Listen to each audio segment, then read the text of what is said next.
যারা বেশি বেশি কোরআন তেলাওয়াত করে তারা কম অসুস্থ হয়।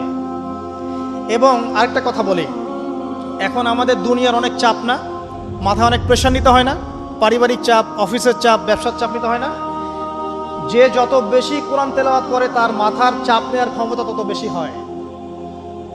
উসমান রাদিয়াল্লাহু আনহুর বাড়ি ঘেরাও করে রেখেছে এক শ্রেণীর মানুষ, যারা তাকে হত্যা করতে চাচ্ছে। তারাও নাকি মুসলিম। তিনি জানেন যে এখন তারা এসে তাকে হত্যা করবে। শেষ সময় হলে আপনি কি করতেন? কিছু একটা তো করতেন, পালানোর চেষ্টা করতেন, অথবা ওসিয়ত করতেন, বা কিছু একটা করতেন, বা ওদেরকে প্রতিহত করার চেষ্টা করতেন। উসমান রাদিয়াল্লাহু আনহু কোরআন খুলে তেলাওয়াত করতে শুরু করলেন।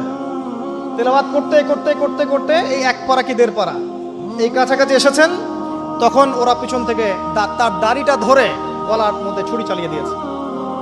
উসমান রাদিয়াল্লাহু আনহু যিন্নুরাইন, দুইজন মেয়ের, রাসূল সাল্লাল্লাহু আলাইহি ওয়াসাল্লামের দুই মেয়ের জামাই, জান্নাতের সার্টিফিকেট প্রাপ্ত মানুষ, তাকে মানুষ জবাই করে হত্যা করেছে। তাকে মানুষ জবাই করে হত্যা করেছে।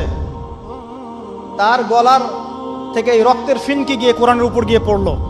শেষ আমল ছিল তার কোরআন তেলাওয়াত। মানুষ যখন কোরআনের মধ্যে ডুবে যায় তখন এখানেই শান্তি পায়। আর এখন আমরা শান্তি খুঁজছি মিউজিকের মধ্যে, তাই না?